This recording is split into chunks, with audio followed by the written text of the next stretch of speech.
What happens when you give a min-maxing gamer a 1,000-year lifespan? He doesn't just play the game. He breaks the progression system entirely. In a forest clearing thick with damp earth and the very immediate promise of death, 3 absolutely massive muscle wolves have locked on, glowing yellow eyes tracking their prey while their roars shake literal dust up off the ground. Standing dead center of this disaster, not running, not screaming, just standing, is a spiky blonde elf boy, head bowed so low his hair masks his eyes in what might be the most dramatically deliberate pause in recorded fiction, gaze drifting to the devastating sight of several children lying motionless in the grass below. One pink-haired girl is barely clinging to life, eyes wide and trembling, fingers clawing at the grass for any kind of anchor, while a bald, scar-faced man watches the kid with his jaw physically on the floor. Then, the boy lifts his head, teal eyes blazing with a supernatural, otherworldly glow that cuts straight through the forest dark, squares up against the shadow wolf pack with clenched fists and radiates enough concentrated magical energy to make the whole clearing feel small. Because this is no ordinary elf kid. Cue the flashback. A rainy night in modern Japan tears into frame, bystanders screaming for an ambulance, another voice frantically commanding someone to make the call, a crowd pointing at the ground near an idling car. On the wet asphalt, a plastic ID card lies face up, rain pelting the portrait of a suited man, name reading Minoru Kido. And that man is nearby, dark hair plastered to his forehead, barely gasping, his brain finally catching up to the obvious conclusion that, yes, he is genuinely going to die on this crosswalk. He reaches one trembling hand toward the blinding white street lamp, and his final inventory check comes up catastrophically empty. 30 years, no friends, no family, nothing that outlasted him. A clear plastic umbrella lies upside down a few feet away, collecting rainwater like a monument to wasted potential. He lies curled on his side on the striped white pavement, and his last coherent thought dissolves into soft white haze. New life, new world, new character screen. Forest canopy, broad green leaves catching clean light, a basket of oval fruits sitting on a checkered cloth, while a worried elven mother tries to get Dad's attention. Their 10-year-old son Liese wants to go forage in the woods by himself. Mom's pointed ear is literally twitching with anxiety, long blonde hair shifting as she turns. Dad, Klein, leans over the wooden walkway railing and asks the boy calmly if he'll really be okay out there, lists the dangers, and holds up 3 fingers, suggesting the kid should be closer to 30 before attempting a solo run. Then crouches down to make sure Lisa's actually meeting his eyes. Lisa's response? Puffed cheeks, confident outward gesture, and an assurance that the muscle wolves don't even show up this time of year. Mom does the standard maternal, but still. Klein backs her up, and then this miniature menace announces that the whole forest lifestyle has become simply too easy for him. Klein visibly short-circuits. His son's development is running ahead of every other elf kid, including the neighbor's child who couldn't even speak by age 10, while Mom strokes Liese's hair gently and admits she's worried he's growing up too fast. Liese pivots smoothly to an elf life expectancy lecture, 1,000 years. Because behind those teal eyes is the soul of a 30-year-old Japanese salaryman who got hit by a car and died, now reincarnated into the elven species. With a second life, he fully intends to optimize. The realization had flooded through him like a burst of white light. He doesn't know why it happened, but from the moment he understood his situation, the oath was made. I'll live my best life without regrets in this world. And so begins the most aggressively productive childhood on record. The montage. Baby Liese hauling himself upright on a wooden chair long before any elf infant should have the motor control. 10 years already burned through since that vow. while Klein screamed in disbelief off-panel. Toddler Liese hidden under a hooded cloak, absolutely destroying a tome. And now, cross-legged on the floor with a book open across his knees, running at full intensity. Lore segment. Elves live forever, and their relationship with time has understandably broken down as a result. Two elf women are chatting and working when one casually brings up something recent, and her friend cheerfully pinpoints it as 3 years ago. 3 years. Recent.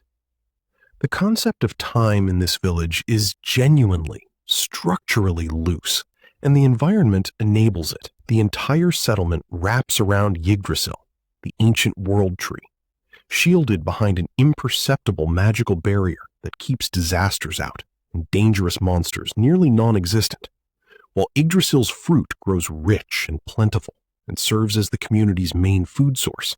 Most elves born here will live their full 1,000 years without ever once seeing what's on the other side of the barrier.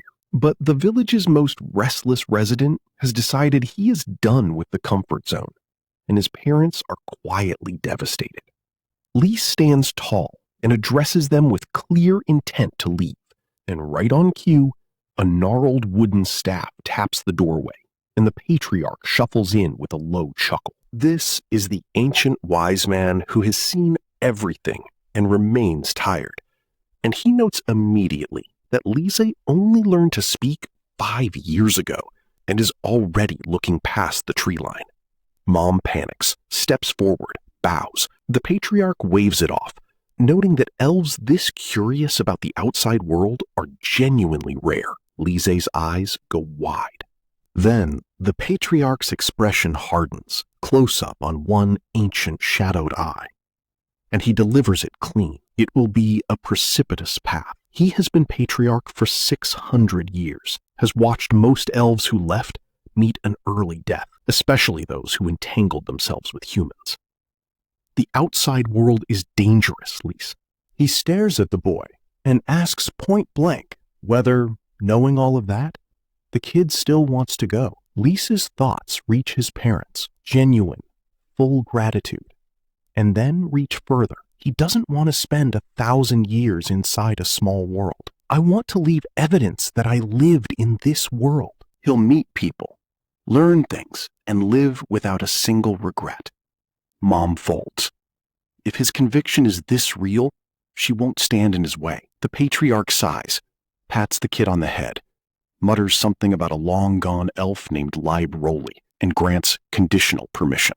Try to pass my exit examination, Liese Klein. Liese answers immediately.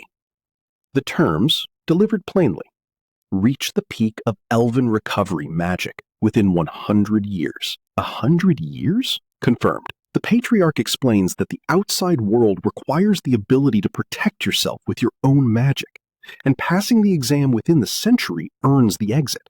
Liese runs the math. A century sounds like forever, but it's 1/10 of an elf's lifespan, and agrees instantly. The patriarch delivers the final warning with full gravity. This exam cannot be approached casually, and that is absolutely not to be forgotten. A decade evaporates. Liese stands before the great progenitor tree, the ancient, towering centerpiece of the village, quietly beginning his incantation before throwing his arms wide and detonating the ultimate recovery spell. Ardor! Ribbons of blinding white light spiraling up into the canopy. The patriarch has stopped functioning entirely, jaw unhinged, sweat running, because what just happened is that the great progenitor tree, a tree that has survived over 1,000 years, has just been fully restored by magic, representing the acknowledged pinnacle of elven spellwork in 10 years instead of 100. The elder stares at the vast, impossible power sitting calmly in Liese's palm and loses it completely. Liese turns back with the serene smile of someone who started doing the reading before anyone suggested it, and the patriarch, haunted, asks when he even started. Liese does the mental math and lands on approximately age 5. The patriarch briefly ceases to exist as a functional entity. Here is how the training arc actually went. Back before any of this, young Liese had turned the village archives into his personal grind zone. First objective being a systematic magic stat build. He found human-authored manuals and read them from the top of a bookshelf and landed on the key piece of lore. Human magic power is largely locked in by age 20 because the frequency with which you release your magic is directly what drives its growth. So Liese pushed himself until his limbs were shaking and his vision was spinning from pure magical exhaustion. And at some point, his mother walked in and found him face down on the library floor in a deep nap, which the nearby elf women noted with the bemused calm of people who had adjusted their expectations. But Liesel's internal logic had already raced ahead.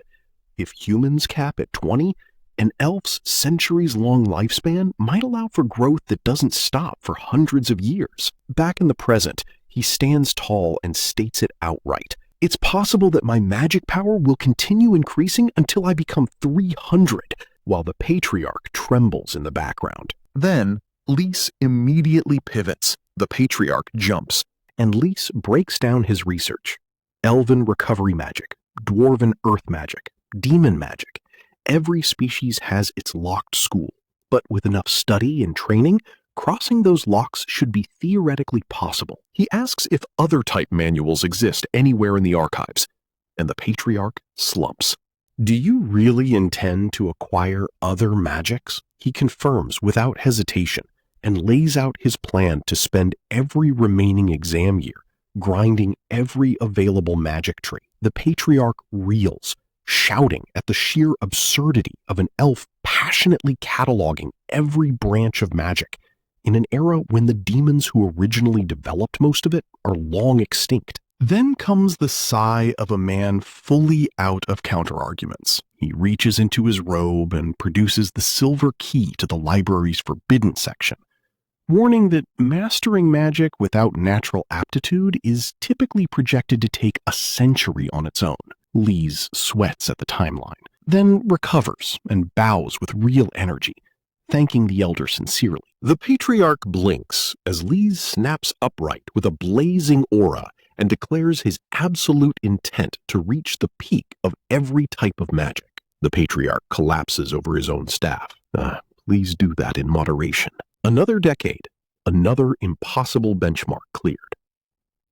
Morning sun on the grand library building. The seasons cycling in a blur through a full 10 years of obsession. And somewhere under a lantern-lit tree outside, Liese is currently sitting atop a literal mountain of leather-bound magic volumes inside, looking satisfied and noting his next appointment is coming up. He strolls the corridors later with a casual whistle.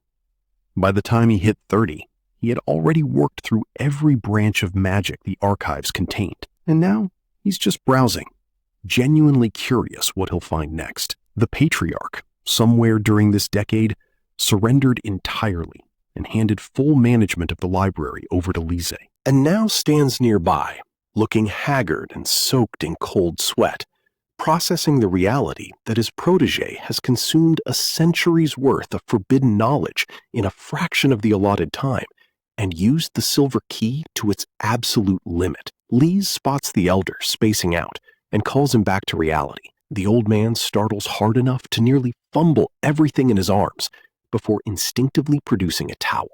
With 7 years left on the exam clock and the library essentially solved, Liese hoists himself onto a tree branch and considers the bigger picture.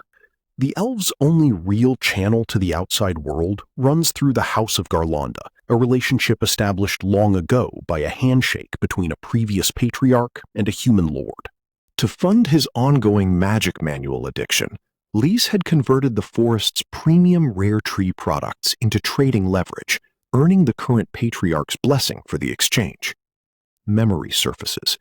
Grillet Garlanda, exhausted after a brutal training session, slumped on the ground and looking up at Liese with unfiltered admiration, a human warrior who freely admitted he couldn't keep pace with the elf's regime. Grillet had also shared something personal during those sessions, blushing as he described his plan to propose to his childhood sweetheart, and laughing with full energy, insisting his master had to meet her someday. Liese sits with that memory, unbothered by the time lapse, until a carriage rolls down the dirt path. And he leans forward, immediately clocking that something about this arrival doesn't match. The man stepping out doesn't feel like Grillet at all. A young man, Gallius Garlanda, stands on the shaded path, looking around in confusion. Liese pops out from behind a tree and greets him with complete warmth. "It's been a long time, huh? What sort of magic manual did you bring this time?" And Gallius goes completely rigid, whispering, "Elves," like he's just confirmed the existence of a cryptid, then snapping into excitement to confirm they're real, exactly as his father described. Liese tilts his head at the word father. Gallius explains with visible enthusiasm, first time meeting, deeply honored, and introduces himself as Grinnell Garlanda's heir, noting that his father had spoken of Liese throughout Gallius's entire childhood. Liese's face shifts slightly.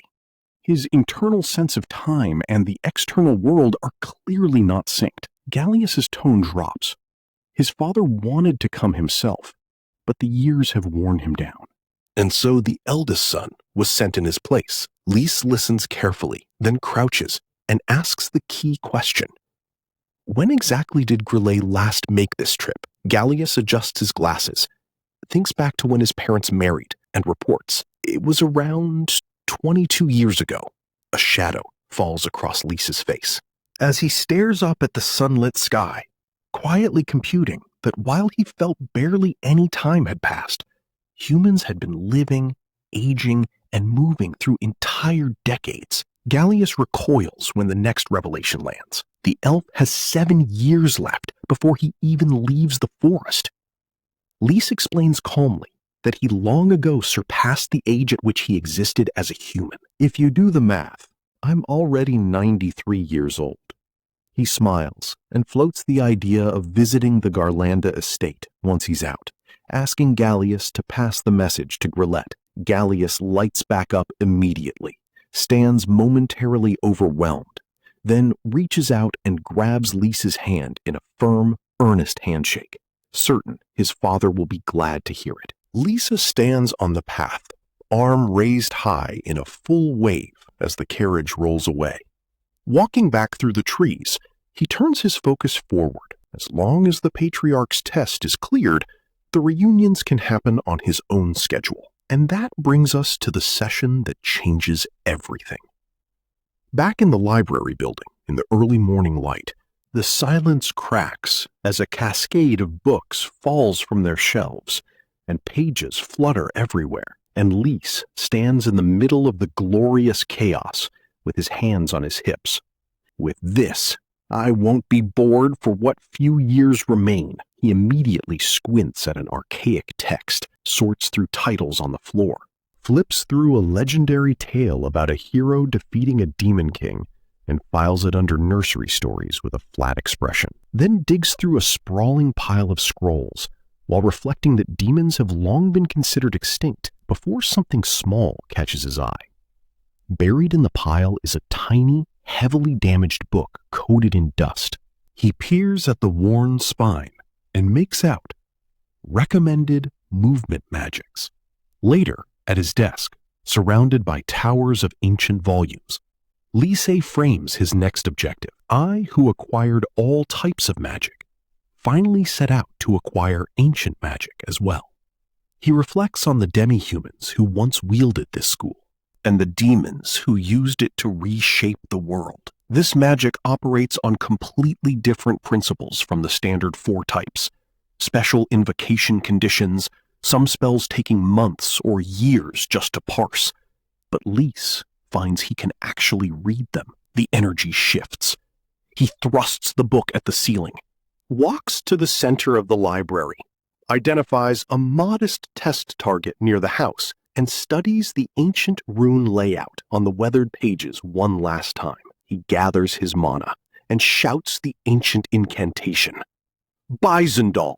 A glowing magic circle erupts at his back, and the power seizes his whole body. And he has roughly half a second to process that he absolutely nailed an ancient spell chant on the first attempt before the world blinks out and a book drops softly onto the empty rug where he was standing. He's face up on a forest floor, staring at the canopy with zero orientation. A muscle wolf immediately closes the gap with a roar. The metallic smell of blood hitting him sharp and fast, and Lee snaps upright and runs. From somewhere in the chaos, a bald, scar-faced man is screaming at him. Where did he come from? Is he with the guild? Lee slows, looks over his shoulder, and is genuinely confused. He takes stock. Muscle wolves, snarling, circling humans. The movement magic clearly worked. But did he just punch through the village barrier entirely? Then his gaze drops to a slumped shape in the dirt. A human child. Her fingers twitch faintly, weakly clawing at the ground. She's alive. Liese straightens up.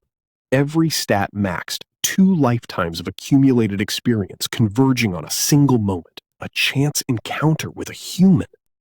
Liese Klein stands in a sun-dappled forest clearing, magical tome open, mid-incantation, looking like a man who just fast-traveled into the wrong zone, because his brand-new movement spell has dumped him entirely outside Yggdrasil's concealment barrier. He sweeps the perimeter, clocking immediately a sweaty, aggressive man. Let's call him Slave Boss, jabbing a shaking finger at the intruder, while a muscle wolf materializes behind Liese with dripping fangs, and 2 more crash out of the brush to complete the welcome committee. His fist tightens as it registers, small, battered bodies on the dirt, one with a metal collar locked at her throat. Then, a faint twitch. She's alive. Slave Boss curses his rotten luck. In the same breath, he calls the kids merchandise. And Liese repeats the word back, completely flat. Merchandise? Liese Klein. A muscle wolf lunges on cue. The whole crew of goons collapses into screaming chaos, and Slave Boss, demonstrating leadership of the highest order, shoves past his own men to flee. Liese lets them.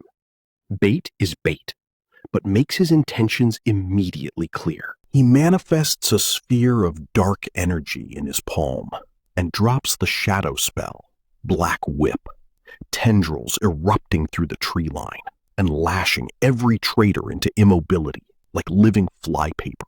With the goons handled, he wheels back. Another wolf lunges immediately, and Liese channels mana into his arm without flinching, activating a Beastman hardening enchant he has literally never tested on his own build before. The forearm crystallizes, he surges forward, and Beast Fist connects squarely with the wolf's snout, shockwave rippling outward, while the kid on the ground watches with the expression of someone who just saw a person punch a thunderstorm. Liese examines his own hands, genuinely surprised Beastman's strength buffs even translate to his race, and turns to the rest of the pack. The traitors, sticky and paralyzed, only now connect the pointed ears to the elf legends, but Liese has already moved on. He touches down and kneels at the girl's side, reading her shallow, rattling breaths, critical HP, internal clock ticking.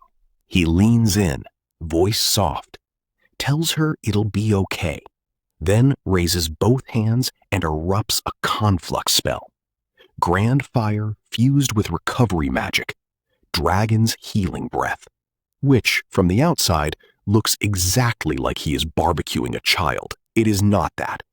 The fire pours into her instead, absorbed completely, the spell resolving with terrifying speed. A small hand presses into the grass to brace. Minori sits up, dazed, collar still locked at her throat, and Liese stares with the focus of a post-battle loot assessment. Slave Boss, dangling in shadow flypaper, is having a medical event. Minori blinks up. Liese leans closer and immediately IDs the collar. Sealing magic, voice suppression, with a detonation trigger for unauthorized removal, because someone actually engineered a self-destruct into a slave collar. He tells her to hang in there. Minori clutches her hands to her chest and hopes. Liese threads destruction magic through the lock with surgical precision. The mechanism snaps, and he flings the collar skyward with a single shout to throw it before it explodes, which pays off exactly on schedule. As the thing detonates somewhere over the canopy, Minori breathes, possibly for the first time today, still in that same forest clearing, with 3 shadow-taped traitors on the ground and a girl who just got her voice back. Slave Boss wastes no time trying to work an angle. Liese stands over all of them and opens the floor for business. The leader immediately launches into the most transparent cover story in recorded history. Something about protecting the kids, rotten luck, and magic beasts eating his team alive. Voice cracking into a genuine plea for help.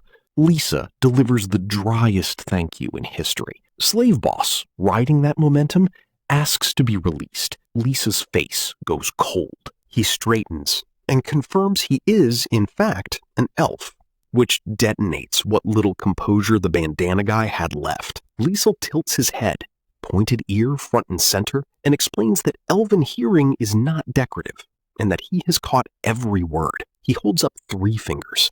Question 1, who are they? Question 2, what are they running from? The traitors sweat through their restraints. Question 3, why were small children hauled through a monster-dense forest? Slave Boss cracks immediately.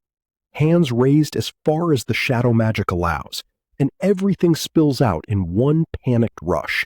Hired slave traders, parents who sell kids when cash runs dry, a guild contact who set them up and sent pursuers after them. They cut through the forest just to shake their tail. Liese narrows his eyes. The part of him that used to be human notes that people have always been exactly this bad, regardless of which world you're standing in. His old mentor surfaces in memory. Hooded, stern, warning that humans are ferocious, savage, and sneaky, and that a sensible elf doesn't forget it. Slave Boss, oblivious to the philosophical detour happening 3 feet above his head, demands the spell come off. Liese, recalling the Patriarch's standing directive about not getting too deeply involved with humans, raises a hand that has begun to glow with soft, humming energy. Slave Boss barely gets a confused protest out before the memory alteration spell, memory burial, resolves with a clean whoosh of displaced air, and every last traitor slumps into instant, dreamless sleep. Liese surveys the pile, completely unbothered, and adjusts his cloak. He turns to find Minori watching him. He introduces himself. An elf, Klein's child, name of Liese. He tells her he's glad she can speak again. She immediately apologizes for the children she couldn't save, and Liese sees the cross-shaped slave brand carved into her chest, a magic tool's permanent mark. The tears come fast. A flashback flickers through her. Younger Minori throwing herself in front of other kids and failing anyway. Liese says nothing, just watches. Then she looks up, jaw set, and says his magic was incredibly strong. I also want to be strong, Minori. She grabs his tunic with both hands. Please, take me with you, Minori. She immediately seems to realize how forward that was, and Liese watches her for a long moment, clearly tempted, before the logic catches up. I can't help you right now. I'm sorry. Minori flinches. I'm not human anymore. His lifespan runs 9 times longer than hers. His internal clock is a fundamentally different unit of measurement. 7 years is a Tuesday to him. Bringing her into that existence would just be quietly cruel. But he can't erase her memories either. He kneels and pulls her into a quiet, careful embrace. In the distance, guild investigators start shouting. There they are! Don't let them get away! And Liese decides the professionals can handle the cleanup. He vaults into the canopy and presses one hand against a massive trunk at the forest's edge. We will meet here again. Liese Klein. Behind him, Minori lies still on the forest floor in a gentle, magical sleep. Sunlight soft and unhurried across the silent clearing, cut back to a library floor and the slow accumulation of legend. Liese has heard rumors across the years of a girl who grew into a force of nature, the one who proclaimed herself the Nameless Woman, who racked up military feats that cleared whole battlefields, all while he was buried under precarious towers of ancient texts with a lantern burning low. Since I became an elf, 100 years have passed. Liese Klein. That admission surfaces from a memory of the patriarch showing up at his door, cautious, hooded, with an awkward apology for the intrusion. Liese had told him it was fine. The old elf sighed like a man watching the same unstoppable student for a century straight, noting that the mischievous child had always ended up right back here, his heart completely unwavering across the full 100 years of training. Elves are meant to live out their lives, spending their days in the village under Yggdrasil's protection. Patriarch. He gestured at a small bowl of seeds on the table as a metaphor for their sheltered existence, then painted a picture of what happens to an elf who steps outside the barrier alone. Baby mouse, open battlefield. He punctuated the point with a sharp, decisive gesture, flashed to the training grounds.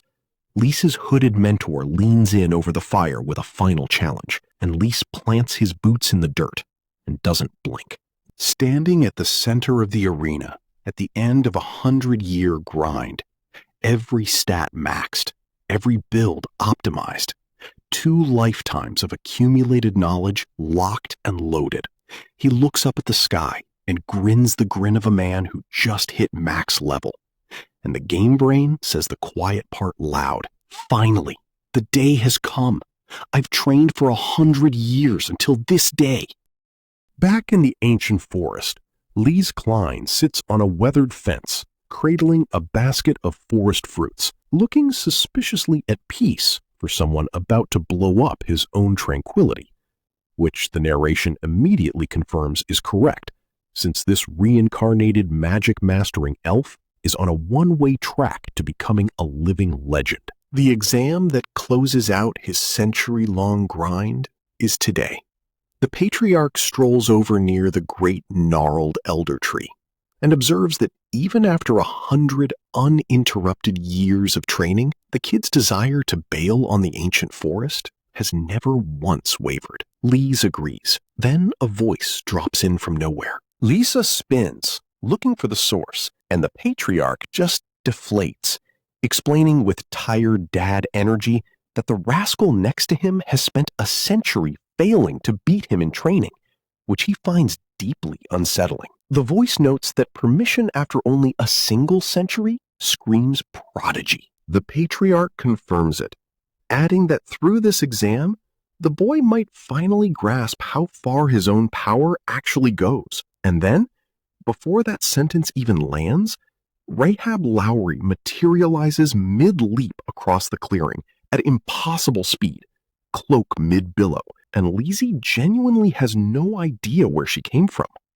She introduces herself as Rahab Lowry, just under 6 centuries old, tells him to call her whatever he likes, and drives the crescent tip of her staff into the earth hard enough to split the ground. Liese's internal loading screen starts spinning. He knows this name.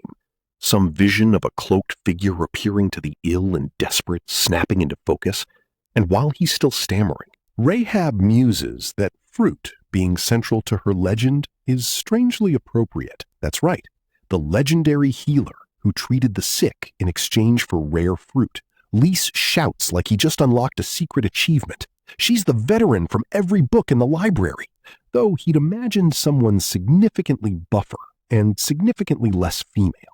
He doesn't get to update his mental model because she's already delivering exam terms. Survive until she runs out of magic attacking him. He echoes back.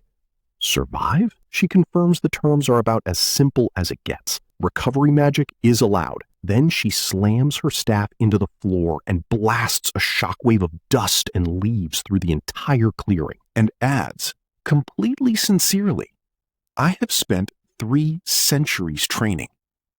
I request that you do not go too hard on me. Liese files this under massive red flag and focuses. This exam is his official exit ticket, and his eye dilates the second the magical surge builds in the air. Rahab is already watching from behind her fan. He opens his mouth to say something cool. A glowing magic circle erupts beneath his feet. The forest floor tears itself apart. No chant. He's launched. Tumbling through the air, he manages to ID the spell. High-level earth magic. And Rahab names it like a menu item. Completely calm. Earthen Spear.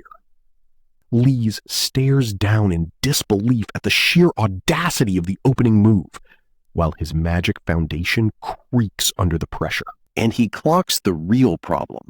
She committed to the attack before he even knew the exam had started. He barely drops into a defensive crouch when a horizontal energy beam carves the clearing clean in half, and he points out this is unfair. Rahab begins a lecture as the dust settles. She calls the outside world's inhabitants savage and sly, calls them cowardly beings, while magic pools at her staff tip. She explains she has often launched the next spell before the target even registers the first. The point, landing clean. You cannot survive just by talent. She underlines it with a volley of bursts tearing into the soil. Learn or don't leave. Then Liese fires back. Varling. Massive curved stone pillars detonate out of the earth and eat the next incoming hit. He announces the counter with full energy. Rahab tilts her head. She had the elf filed under recovery magic only and is now analyzing him with a gaze that could peel paint. Because I was human in my original world. Of course. Liese Klein. He pulls wind magic to his feet, calls Sylph, and launches himself vertical. Up there, he runs the combat math. Not the highest rank magic, but the chantless cadence makes it genuinely disgusting to play around. Dark orbs streak past, and he weaves through them, still annoyed at his own chant dependency. Cope later. Rahab taunts from below, warns the barrage is unceasing, and he'll run out of sky to retreat into. He leaps clear of an explosion, and then, mid-fight, totally unprompted, she asks why he actually wants to go outside the forest. He cannot believe she's asking that right now. She confirms she is asking that right now. He channels mana for a counterstrike, and starts talking anyway. He thinks about how long an elf actually lives. He says, probably the most chaotic possible way to open a heartfelt monologue, and then follows through. Flash to the elven village, peaceful, more so than anywhere else. One firm step forward. A century ago, when he was born into this body, every failure absorbed and converted into fuel, all of it aimed at leaving a mark on the world. Rahab listens, because in his past life, he never committed to anything. Never let anyone in. Died full of regret, and that's done. He clenches his fist. In this world, he'll know more than anyone, enjoy more than anyone, be remembered by others. Rahab smiles. He thinks back to years bent under a pillar of light in the ancient library. That is how I feel. Liese Klein. Rahab goes contemplative. She holds her fan to her face, and while rummaging through her travel bag, asks what brought her out there in the first place.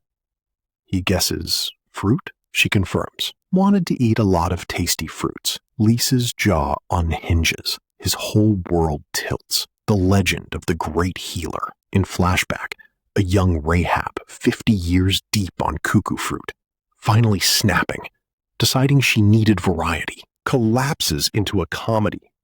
300 years of training, because she tried her hardest. The narrator charitably calls this her own reasons. Liese asks what happened to elves who left without training first. They were all engulfed by the waves of the world.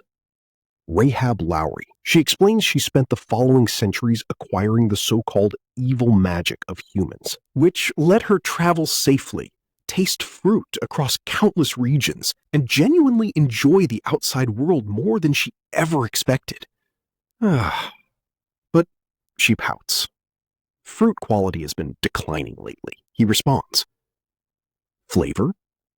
In the background, the patriarch is peeking from behind a tree, visibly sweating through his robes. Rahab snaps back into exam mode, expression going sharp in real time, and announces the final phase with full gravity. All her remaining power right now. A massive multi-element torrent tears across the field. Liese rides wind magic through the gap, going offensive, hardening magic building, magic empowerment. Rahab braces, beast fist. Fist connects with her magical barrier, and it detonates into dark, crystalline fragments. Rahab bends down and picks one up, observes that he actually managed to destroy the material, and when Liese asks what that even was, with the staff in full view, she explains. A human-made magic stone, elemental charged, auto-casting on mana input. Liese does the math out loud. None of the magic she threw at him was actually hers. The chantless casting, all item-based.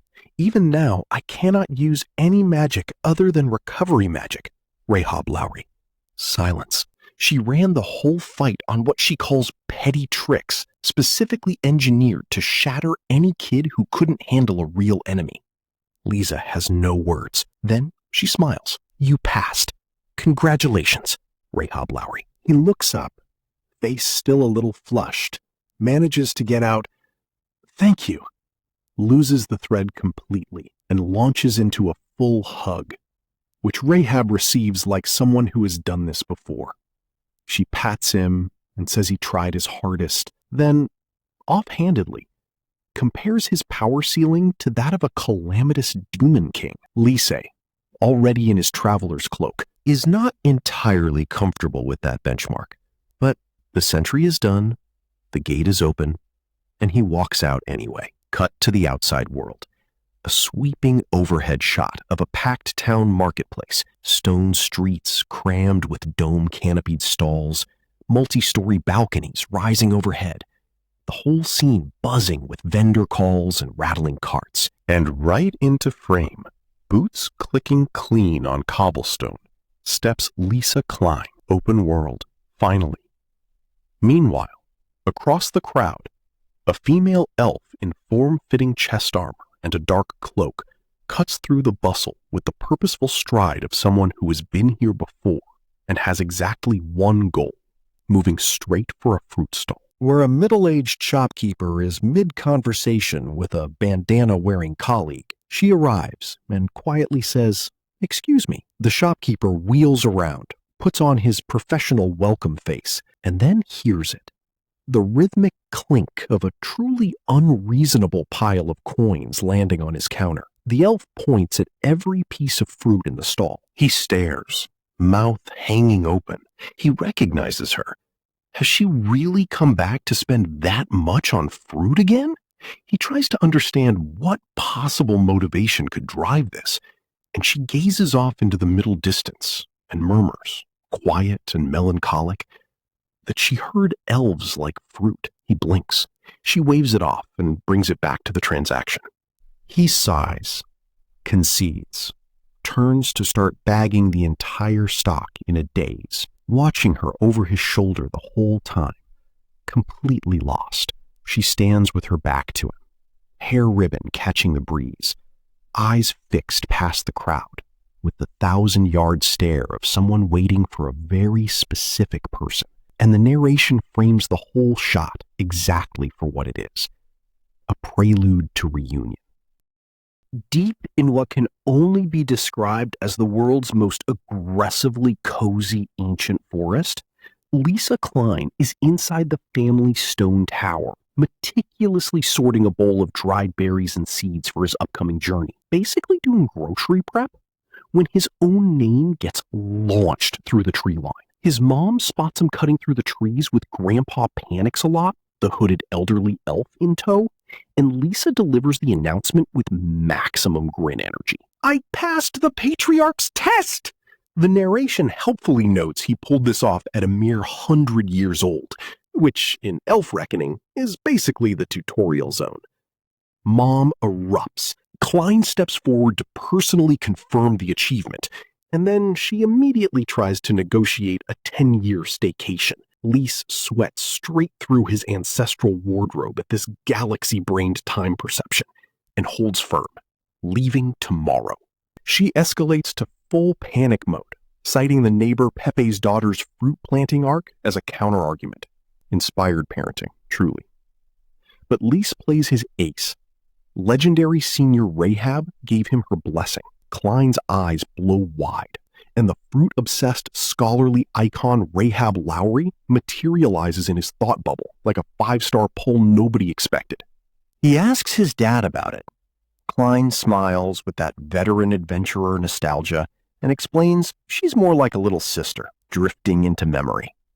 A younger Klein trekking through the same forest with a gathering basket, watching Rahab already deep in arcane recovery magic practice. Liese absorbs the lore dump, and Mom pulls him into a full-body hug, reassuring him that if Rahab believed in him, Klein does too. While Klein watches from the side, doing the quiet, grim math of a man who knows exactly how dangerous the outside world is, she asks softly if he's really going out there. He says yes. The parents share a look that carries a whole novel's worth of unspoken worry, and then Klein simply walks away mid-scene. Liese calls after him in confusion. Mom intercepts, container in hand, directs him to sit while Grandpa panics a lot, watches from the sideline with barely contained dread. She reaches back, unties a small charm from her own hair, and holds it out, explaining it was gifted by the divine tree Yggdrasil on her wedding day. Liese reaches for it, visibly moved, as she tells him the tree's protection will go with him. He tries to remind her he's 100. She takes his hand while magical sparkles drift between them and says, "Please, promise me one thing." He looks up, completely blindsided. She kneels behind him in a tight embrace and whispers, in the quietest, most devastating way possible, that it would be terrible if he went away before they did. He clasps her hand and seals it. "I got it.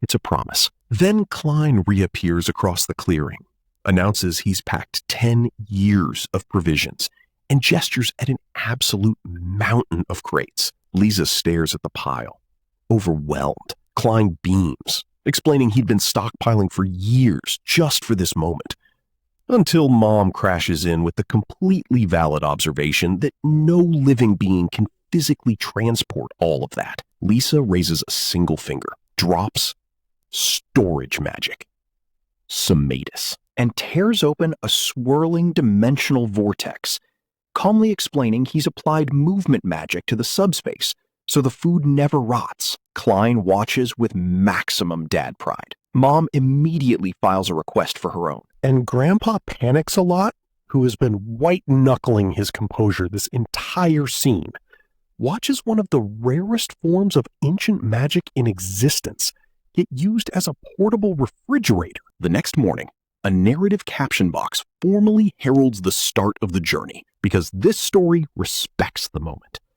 Liese, now in full cloaked adventure loadout, turns back toward the village for one last wave, then starts down the forest path quietly, thinking it's going to get genuinely lonely out here without his family. Mom watches him go with a gentle gaze, assuring herself and him that elven lifespans are long enough they'll definitely live together again someday. He looks back at her.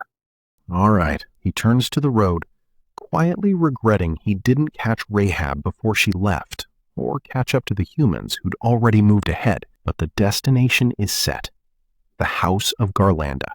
He made a promise to their heir Gallius 7 years back, and illness kept the meeting from happening. But he genuinely wants to see Grillet now. He walks until the trees thin out, and he reaches the edge of Yggdrasil's protective barrier, tilts his head at the threshold, where the ancient field just stops, and plants his boot firmly on the open path. He looks up at a perfectly clear sky and decides internally that, yes, this is optimal weather for entering the world. And then 2 wolves with dark, shaggy fur and genuinely unsettling, glowing eyes crawl out of the tree-lined shadows. Liese stops dead. One beast peels back its muzzle in a full snarl, He barely gets a stunned syllable out before a figure detonates from the left at inhuman speed, screaming about fire magic and calling phalanx, while Liese stands frozen on the right side of the path and watches a single flaming sword sweep delete the entire encounter in a chain of magical explosions. He just stares, thinking she did all of that with one swing, watching the scattered remains and running the math. She stands in the aftermath, reddish-pink hair framing a face that is already streaming tears. Recognition sparks in Liese's eyes as she halts in a cloud of dust and comes to a full stop directly in front of him. He blinks. She drops to her knees and delivers. 7 years! I have been waiting for all this time, Lord Elf! His gaze locks immediately on a specific mark, a cross-shaped wound on her chest, and the recognition clicks hard. A vision surfaces of a promise he made. If her determination held, they would meet here in 7 years. He genuinely did not expect her to take that literally. She explains she spent those 7 years training specifically for this moment, and here's where it gets properly insane. He recalls saving her from the edge of death and is very sure he sealed those memories so she wouldn't even remember him. She remembered anyway. He stares at her with visible, uncontained shock. She goes a little shy, explaining that since he remembered her too, she wanted to give him something, and holds out a massive box. He asks to look inside. She says, go ahead. He opens it. To find? Fruit. She explains elves like them, and lists exotic varieties gathered from across the entire world, the kinds he has genuinely never seen before. She urges him to eat whatever he wants. Liese sweat drops, privately suspecting this is Rahab's doing. Some rumor about elves and fruit that apparently spread all the way to humanity. He asks how much all of this cost. She admits she spent every single coin from her bounty hunting income on it, then tilts her head and quietly wonders if it isn't enough. Liese fully crashes and tells her it is far more than enough. He stares at her and thinks neither of them really know the world yet. And then a thought hits him, right as she leans forward. Then, wherever you go, Lord Elf, will you let me come with you? He puts a hand to his chin and considers it. She pitches her credentials: adventurer experience, guide capability, human negotiation skills, all the things a freshly exported elf desperately lacks. He gestures at his situation, 0 intel and all, and admits a human companion would be genuinely reassuring, then asks if it'd be any trouble for her. He watches with full anticipation. She tells him she spent everything she had preparing for exactly this day, and that there is nothing to worry about.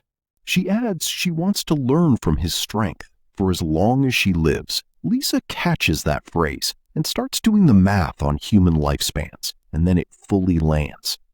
40 additional years of this. She doubles down. Wherever he goes, she goes. He decides 40 years is actually objectively fine and extends his hand. My name is Liese Klein. Once more, I leave myself in your care along our travels.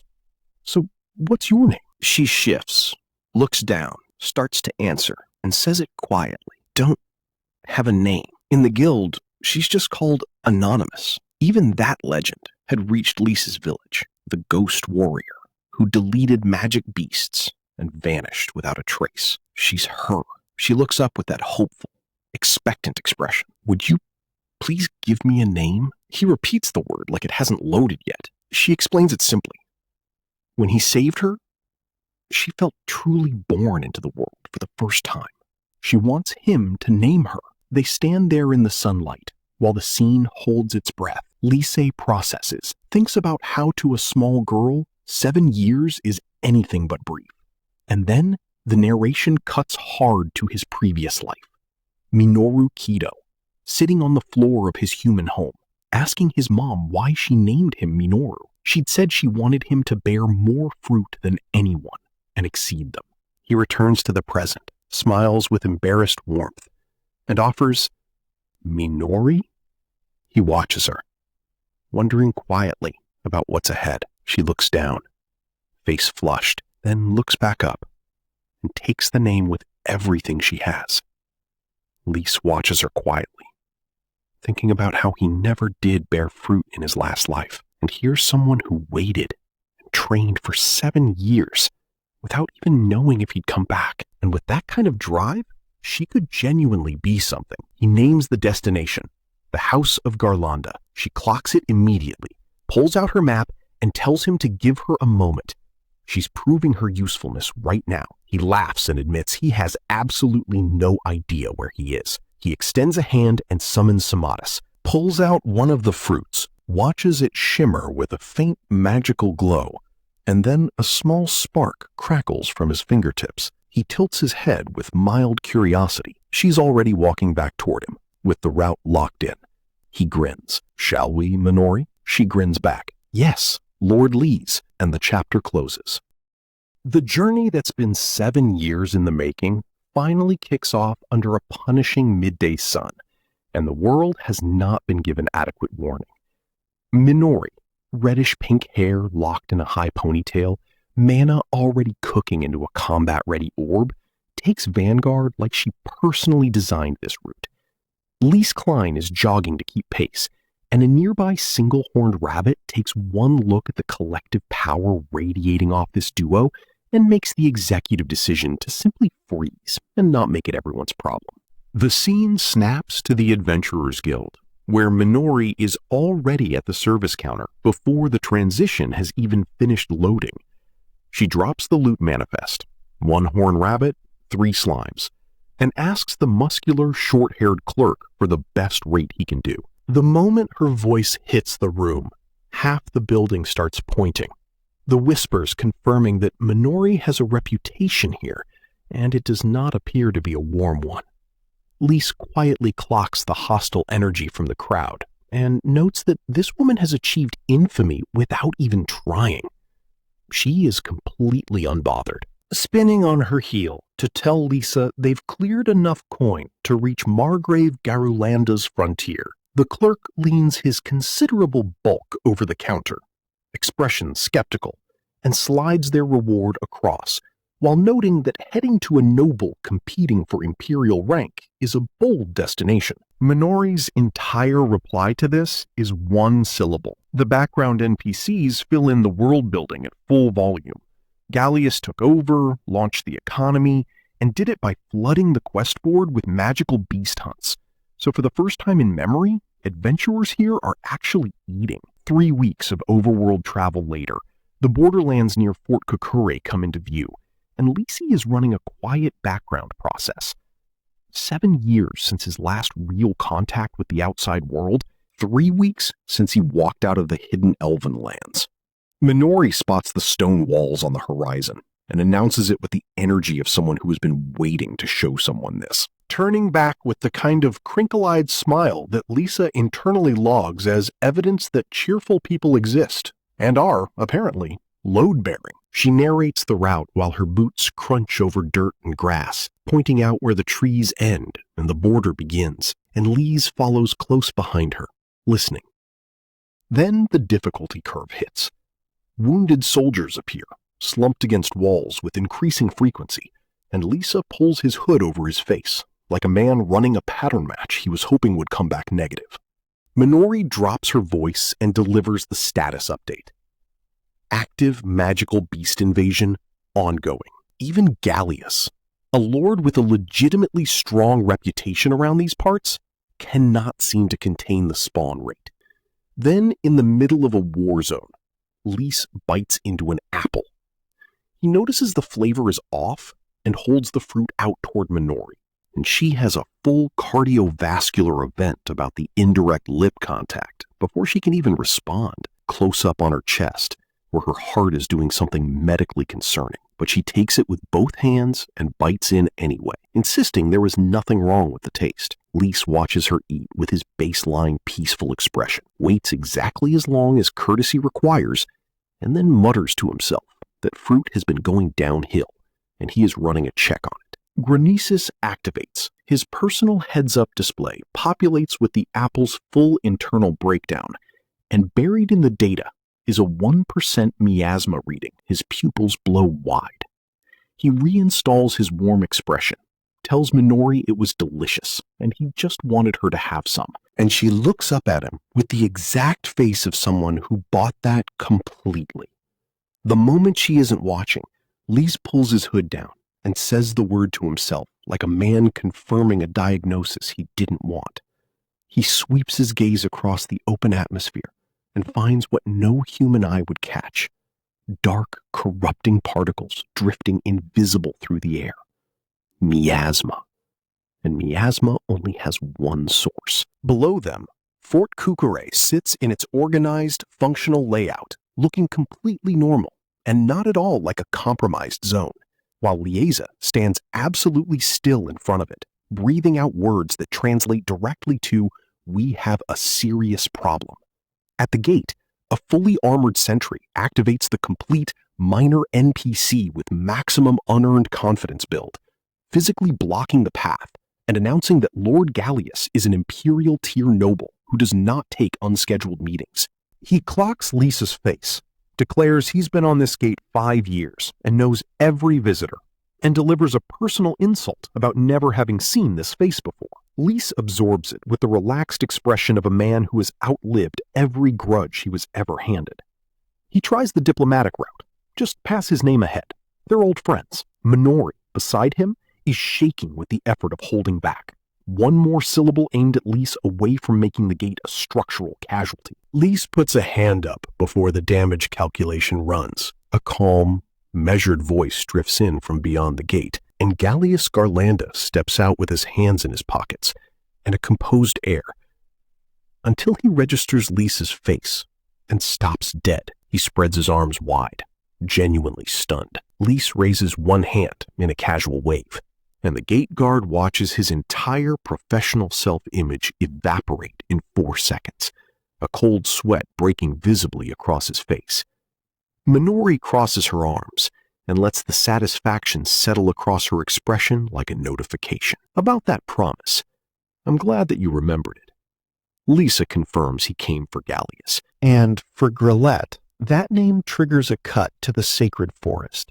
Years back, Grillet Garlanda, reclining in full warrior armor on the forest floor, like a man completely at home in a place humans have no business being, telling a younger Liese that once the elven trials are cleared, he should absolutely swing by for a visit. He was genuinely fascinated by the existence of a village entirely off the human map. The casual energy dropped fast. Grillet's expression went serious, the specific weight of a request that actually matters settling into his face, and he asked for one thing: don't die before he made it out of the forest himself. Liese sat beside him on the grass and accepted the task with the easy confidence of a man who had already decided he was going to be fine. Inside Fort Kukure, Gallius absorbs what fulfilling that promise actually cost his father, and quietly confirms he kept it. Minori short-circuits.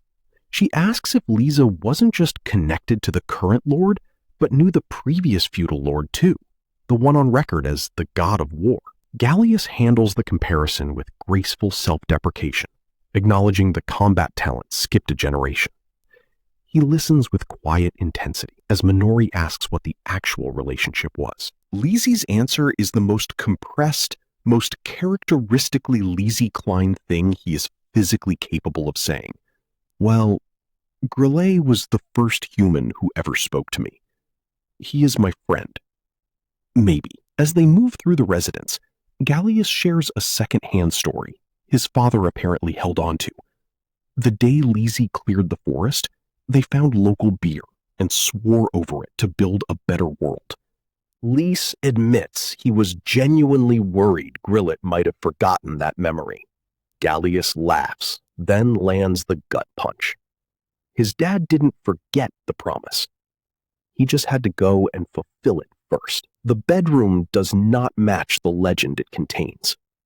Gallius opens with the one-line summary that kills the room's energy on contact. Liese freezes. Minori claps her hands over her mouth. Grillet is under the covers, gaunt and motionless. nothing like the figure his reputation describes. 5 years in this state. Doctors written off a long time ago. Liese takes the full scene in and then walks straight to the bedside with the casual energy of someone saying hello to a person who can hear every word. Gallius fills in the history. 20 years of solo defense against pirates and magical beasts, protecting the land personally through every injury, right up until 5 years ago, when he was found broken on a battlefield and never recovered. The silhouette of Grillet walking away with a massive axe drifts through the narration like a ghost. Liese acknowledges the full weight of it and reads between the lines immediately. This tragedy has been kept classified to prevent the territory from unraveling. He moves toward the bed to examine the body and catches something on the skin that doesn't belong. A bruise. Specific and wrong. He moves fast. Minori shouts at him. He asks Gallius about the bruise directly. The answer comes back. The most powerful white mage available was summoned. The highest tier of healing magic was deployed. And the bruise didn't shift. Liese stares at it, asks aloud if magic simply doesn't work on this, and raises his hands. Granesis. The diagnostic overlay materializes in the air, and the readout delivers the reveal like a slap. Miasma at 91% concentration. That's the answer. Grillet's body is so saturated that conventional healing gets rejected at the point of contact. Liese confirms to the room that they've already hit the ceiling of what standard recovery magic can accomplish. Gallius confirms, visibly nervous. Liese's face sets into something that doesn't have room for doubt, and he tells them what comes next. They need to go above the ceiling and run the ultimate recovery magic. Gallius's mouth falls open. He laughs it off as a jest, and then he looks at Liese's profile, and the laugh stops. Liese stands with his back to the room, perfectly still, while Minori watches him with her hands pressed to her chest. He turns back with a warm, completely immovable expression. I came all the way out here to see my friend.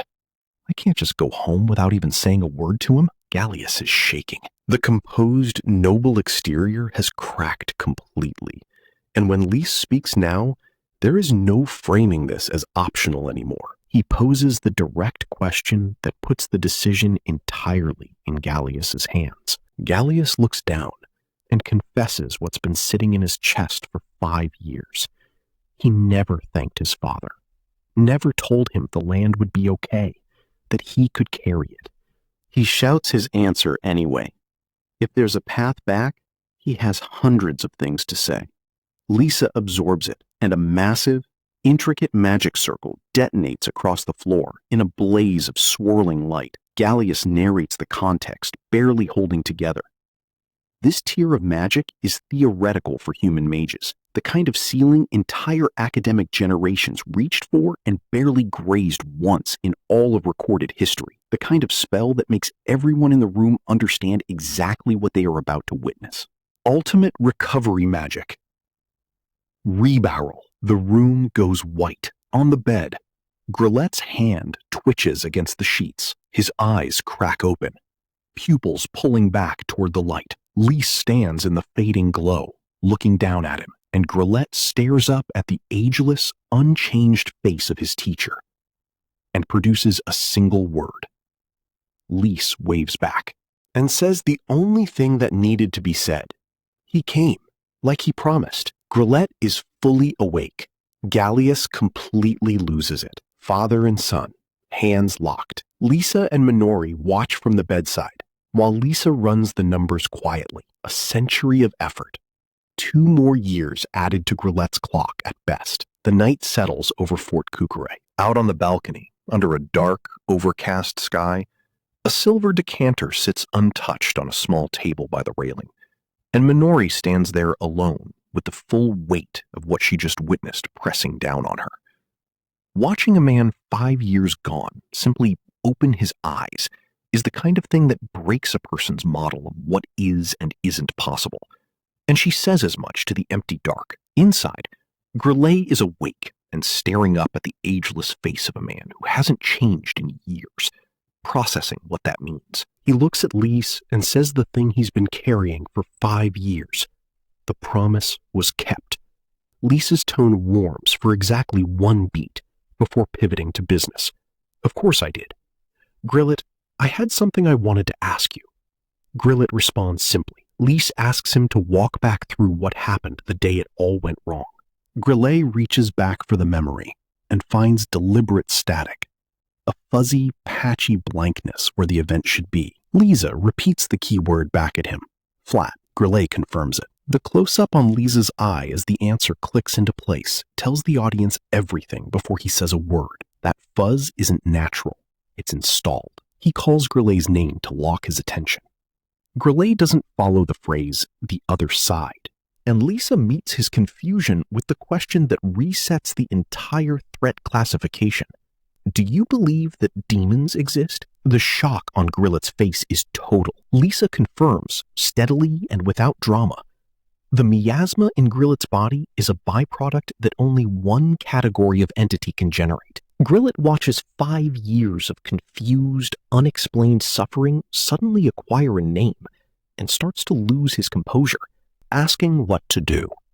Liese offers to go in manually and clear the corrupted data. Grillet, with the dignity of a man who has been through a great deal today already, asks him to be gentle. Liese places both hands carefully on either side of Grillet's head, holds focus, and dives. Inside the fog of the warrior's suppressed memory, the signal resolves immediately. The psychic feedback hits Liese like a physical impact, and what surfaces is a massive horned demon standing over a fallen body and dismissing it with total indifference. No brave factor, just a human. Nothing useful here. The demon surveys the dark mist around him from a closer vantage, confirms the previous defenders are no longer a problem, and receives a question from a smaller horned companion at his side. The order is short and clinical. Rough the human up and leave. The actual strategy plays out in the demon's next words. Maintain constant pressure on Fort Kukure without destroying it. Draw out the hidden player carrying the brave factor. Identify them, eliminate them, and clear the path for the Demon Lord's resurrection. Liese surfaces, looks at his old student, and delivers the most understated verdict available. Grillet has seen some things. Grillet asks him immediately, do not elaborate on what was in there. The panic starts building. The warrior argues that if people found out demons from the ancient legends had actually returned, everything falls apart. And then he registers Liese's expression, calm, focused, already ahead. Liese raises one index finger and lays out the logic. They have the enemy's full playbook now, which means this is manageable. A fragment of the vision resurfaces and fades. The lone warrior in the dark of a ruined corridor. A circular mark on their armor, the only clear detail. The objective is locked in. We have to find the person holding the brave factor. Right, so the game plan starts with mandatory lore. An ancient manuscript, no author, no date, opens on a world genuinely having the worst time. Some demon lord just casually invented magic, made himself unkillable, and steamrolled kingdoms until the whole map turned red. Over half the world gone. Enter one nobody from a forgotten village. 0 elemental magic, 0 talent, mocked by literally everyone, who said nothing and just grinded, eventually cracking the code on all 4 elements, assembling 4 companions, awakening some mystery power from nowhere, and marching the whole squad directly into the final boss. He won. History called him the brave man, the hero, the timeless IP that's been carrying humanity's morale for generations. Art, Kenko. Original work, Mancho Sakabara. Flash forward. Minori is at the dinner table, cheeks stuffed, demolishing food at a near athletic pace, while Liese holds up a piece of meat on his fork and gestures at a thoroughly shocked Grillet mid-conversation as 2 background NPCs observe the whole dinner theater with warm, content expressions. Chapter 6. The story continues as promised, but rewind 1 week. In the dimness of the clinic, Grillet is sitting up in bed, jaw clenched, absolutely losing it. I just can't believe demons are back! Liese, running the calmest damage assessment in the room, points out that the memory alteration magic those things used is all the proof anyone needs, recalling specifically what happened right before Grillet blacked out. Grillet connects it. The brave factor those demons mentioned? If they believe that thing exists, does that mean the fairy tale is real? Liese confirms. Yes, that fairy tale. The legend of the hero. The one every human on the continent knows. Grillet slumps back against his pillow. Yeah, but it should just be a story. Liese goes quiet, surfacing a memory from the Elven Village Library, a battle record that mentioned that very factor as a force described as genuinely, cosmically out of this world. Grillet refocuses. The demons are hunting the human who carries the brave factor, right? Liese confirms. Grillet stares at the ceiling, jaw tight, landing on the only logical conclusion. We have to be the first to find them. Lisa's eyes sharpen. They still have no idea they've been clocked. Grillet pulls from what he overheard, naming the target location Fort Kukure. He lays out the context. 20 years running this territory. Magic beast subjugation spiked to insane levels on his watch, and after he collapsed, adventurers flooded in from everywhere chasing the bounties, numbers rising to match the beasts. He leans in. If this is just like the fairy tale, the one with the brave factor must be among them. He glances at his own heavily scarred hand, frustrated by his body's betrayal, sweat already beading on his forehead as he struggles just to sit up, and then a stool crashes across the floor as Liese just stands up and casually declares he's heading to the front lines. Grillet panics. Why would you go so far? Liese grins back. Right back at you. Grillet softens, watching his master with something close to reverence. There's no need for you to shoulder everything by yourself anymore. But Liese is already in the doorway, gazing out at the bright sky, finally living in the outside world. 900 years of runway stretched out ahead of him. He grips the edge of his traveler's cloak, spins, grins. What could be more boring than the world falling under the control of demons? 1 week later, a reserved sign hangs outside a quiet dining hall in the city, and the table inside looks like the server just spawned a legendary feast. Silpha stepping out of the kitchen with a warm smile and fresh plates, while Liese stares at the spread like he's experiencing a visual glitch. This is amazing. Grillet cackles with full-body pride, pulling back to introduce Silpha as his wife. She bows with a twinkle in her eye. And yes, this is the childhood friend he swore he'd introduce someday, a promise made long before they were ever married. Silpha turns to Liese, Risama, and delivers the most emotionally loaded gratitude speech in the chapter, bowing low, voice trembling, tears welling in her eyes, because no matter how much she thanks him, it would never be enough. Liese immediately starts flailing. Grillet cuts in. My wife is hella cute, right? Triggering a quick nostalgia flash of younger Grillet swearing he'd propose to his childhood friend someday, and promising to introduce his hella cute childhood friend to his master. Back in the present, Liese smiles at the happy couple with that quiet, elven melancholy of his, and murmurs, "It's almost a shame humans live such short lives." Grillet's sweat drops at the extremely elven nature of that compliment. Liese clears his throat and gestures to Minori, who has been staring at the food like it personally wronged her. Of course, the warm aroma of home-cooked stew fills the hall. Minori takes a massive spoonful and has a full spiritual experience. It's so good! Silpha lights up, fired up to make more. Liese diplomatically notes they've been surviving on magic beast meat and foraged nuts the entire trip, and Silpha watches Minori eat with maternal warmth, She reminds her exactly of a young Grillet. Grillet raises his glass. Your food is the best in the whole world, he smiles warmly. That has always been the case. Silpha giggles modestly.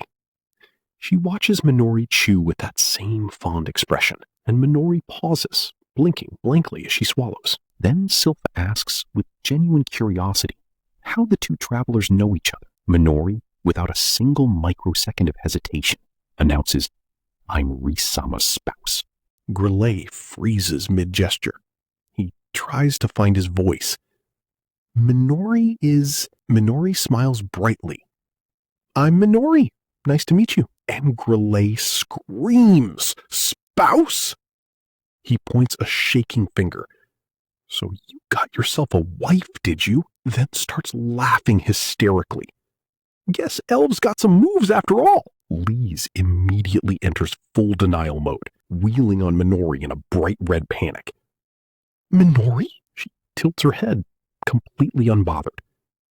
We'll be together forever after all. She adds a thoughtful but, and Liese takes back control of the narrative, explaining to a very amused Grillet that Minori wanted to get stronger in exchange for teaching him about humans. She is just accompanying him on his journey. That's all. Silpha, clocking the quiet sting on Minori's face at that dry explanation, smoothly redirects her to the kitchen. Would you like to try cooking something? Minori blinks. I'm only good for fighting. I've never even cooked before. Silpha pats her shoulder. It's fine. Don't worry so much. There's an old saying, she whispers, about the way to a man's heart. It goes through his stomach. Minori immediately combusts, imagining herself in the kitchen, while Silpha gives her an encouraging thumbs up. In reality, Liese is shivering in awkward silence. Grillet dabs a fake tear of joy, then leans in with the genuinely uncomfortable observation that the elven chief told him a long time ago how difficult it is for humans and elves to have children together. Liese groans. And why are you bringing that up now? Then goes quiet. He admits, with devastating simplicity, that for the time being, he just doesn't see Minori like that. Grillet nods. That is truly a pity. Liese looks over at the kitchen. The truth is, Minori will die long, long before he does. She knows that. Meanwhile, in the kitchen, Minori has hoisted a kitchen knife over her head like a greatsword, while Silpha flails in a complete panic beside her, and the narration stares directly into the camera. And yet, she still pursues those feelings. Outside, clouds drift lazily across a brilliant blue sky as the party finally prepares to head out. Liese adjusts his hood. All right, we'll be back. Minori gives a slight nod. Grillet, from his wheelchair. I'm counting on you, master. Liese meets his gaze and smiles. Right. Their guide, a man with glasses who presumably has a name, but the narrative does not care, lays out the destination. The Great Circle Forest Vistera, wedged between Fort Kukure and Ritol, right in the middle of the magic beast migration corridor. Quite an uncertain place to be, so do be careful out there. The whole household watches from the top of the estate stairs as the duo disappears down the trail. Once in the forest, Minori runs a quick mission debrief. This is the main hunting ground for adventurers taking down magic beasts headed for Fort Kukure, right? Liese consults his parchment. He hasn't been deep into the forest himself yet, but he's been hunting beasts that made it all the way to the fort gates, which means from here, they can monitor adventurers and demon operatives from the exact same position simultaneously. Base camp. A vacant house Grillet recommended somewhere in these woods. Minori voices the anxiety that every player feels at the start of a fetch quest with no minimap. Is it even actually possible to find the one with the brave factor? Their only lead is the fairy tale, and the specific flag to check is someone who can't use any elemental magic, which practically means getting every single adventurer to demo their spells on command. Completely absurd. Liese casually drops the solution. Appraisal magic. Minori staggers. He acknowledges the scope of the grind. There are droves of adventurers out here, and they'll have to run appraisal on every single one. Before he can even finish that sentence, Minori rushes directly into his personal space, face sparkling. Can you really use your magic to find the one with the hero factor? A tiny hooded creature pops up between them in full shock. Risama! Liese laughs softly. I think so. Minori explodes into adoration. He extends his hand and activates appraisal magic. Status. And the soft blue hexagonal UI materializes in front of him. His own factor reads, Otherworld Reincarnator. He sits with that for a private moment. Out of this world, huh? Smiles, lowers his hand, and keeps walking. He calls her name, and she snaps around with immediate flustered attention. Yes! His smile fades. He stops on the path, the shadow of his hood falling across his face. Are you really okay with this? Minori tilts her head. What are you talking about? He struggles to get it out. Coming here with him, it could take a very long time. They might be holed up in this forest for years. It could even mess up her entire... He watches her gaze remain completely steady as he forces out the last two words. Short human life. He offers the exit. There's still time for you to back out. Minori goes, and then declares with full conviction. Already made up my mind. She stands tall on the trail, her shadow stretching long. I spent an entire 7 years chasing after your illusion. Risama, she steps directly into his personal space. And I already told you. Liese recoils. She clutches both gloved hands over her heart and cries out. For me, happiness means staying by your side and growing stronger. Liese feels something heavy and warm swell in his chest. Minori, she leans closer. I have decided that I will follow you for the rest of my life. He freezes entirely. Face burning red, she pumps her fists and shouts over his stunned silence. Even if you say you don't want it, I still won't leave you, okay? He clutches his forehead, heart hammering. That was so close. The small hooded creature beside him throws its tiny arms in the air. Wait, what was close? He is absolutely not explaining that. Before the vibe can fully collapse, Minori's voice cuts through from further up the path. I can see it! The house! Liese blinks back to reality, doing the mental math. 6 hours on foot from the fort to here. He wonders aloud, what kind of house ends up in the middle of a forest like this? Minori beams. Before all the monsters showed up, Grillet's predecessor apparently used it as a vacation home. She starts to say it must be a noble's vacation home. Liese echoes. What greets them is a massive, rotting 2-story wreck, its front door hanging off a single rusted hinge. Minori's jaw drops. It's in ruins, huh? Liese sighs with pragmatic resignation. Let's start with cleaning it up. And that is how 2 people trying to stop a demon apocalypse ended up moving into a condemned forest shack together. Establishing their new hideout at a condemned forest shack, our favorite overpowered elf lord and his overly attached companion try to settle into a cozy, slice-of-life laundry routine. But this peaceful anime opening immediately shatters when a dark, crippling depression cloud suddenly envelops Minori, causing Liese to frantically flare his arms in panic as he screams her name in pure confusion. Holding back tears, she whispers, Risama, you, which leaves him sweating and blinking like an absolute idiot, only for her to point a trembling finger at their suddenly spotless estate and scream that he used god-tier cheat magic to instantly clean the entire place. Liese, completely missing her emotional breakdown because he has the typical social stats of a rock, proudly flexes that he just made a temporary contract with local spirits to use spirit magic. This completely crushes her soul because she desperately wanted to grind some manual labor to feel useful.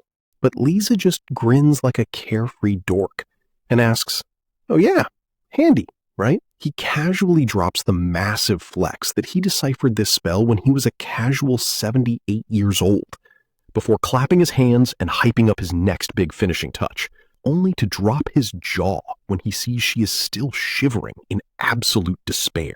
When she flusteredly denies being depressed, he hits her with the ultimate skeptical face, then locks in with dead serious focus to cast his real defense system. A massive, blinding sphere of light swirls around his hand as he starts chanting, preparing to drop his OP barrier magic. Before crouching low to tap the dirt, Minori leans in, asking what this crazy spell is, to which Liese just gives a smug, knowing smile as they both wait for the payoff with bated breath.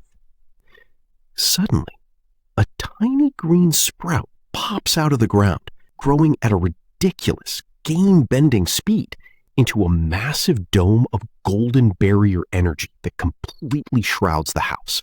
Minori's mind is blown as she gasps in pure shock, prompting Liese to explain that this high-tier dome makes their base completely invisible to the outside world. He explains this will keep the local mobs and demons off their backs while they search for the legendary Brave Factor hero.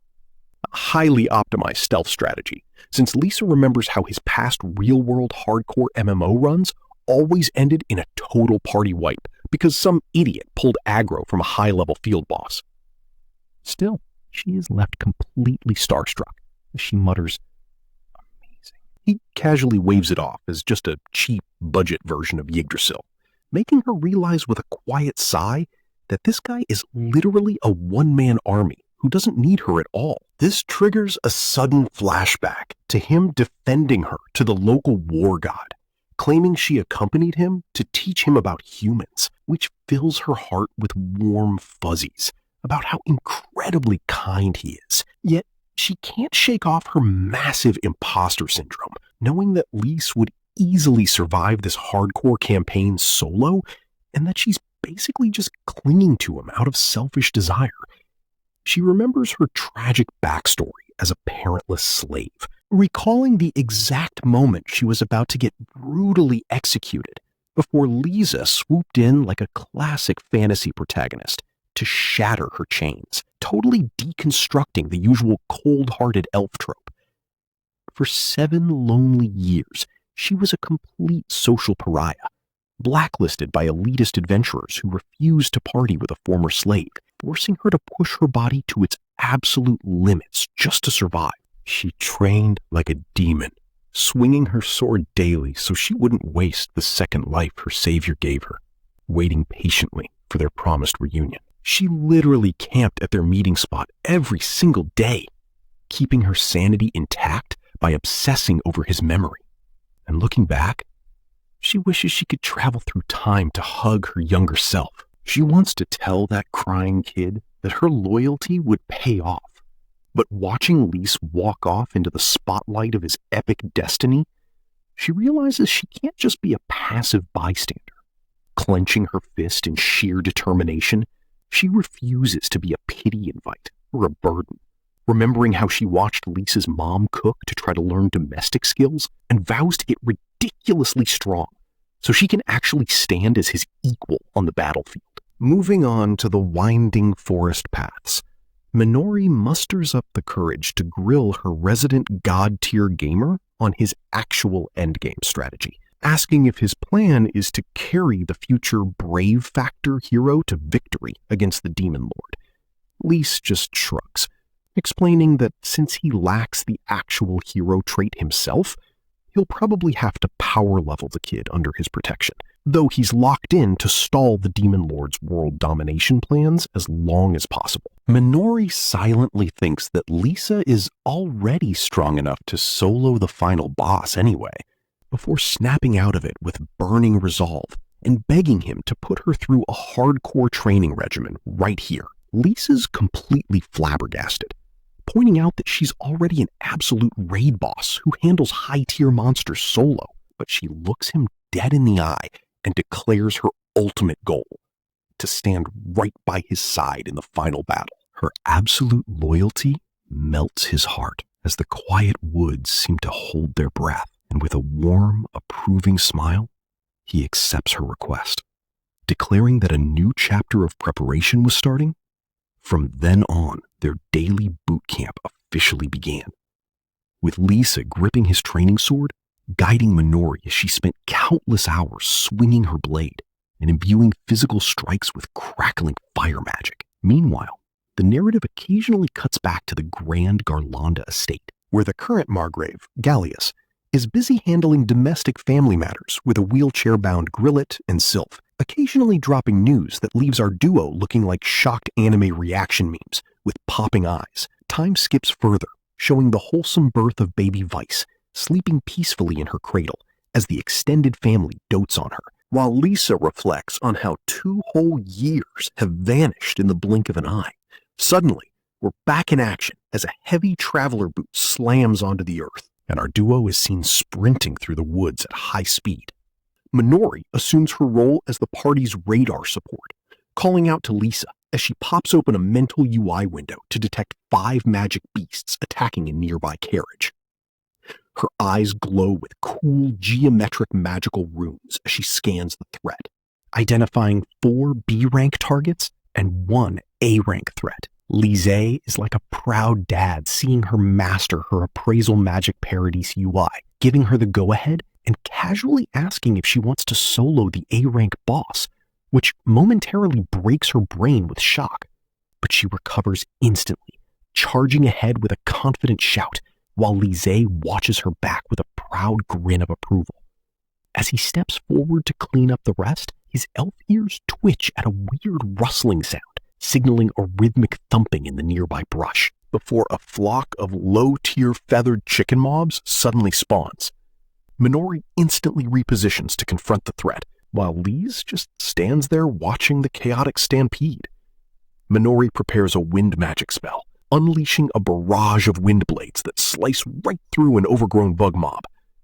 Liese narrows his eyes and analyzes the scene, realizing the mobs are completely ignoring her aggro, meaning they aren't attacking.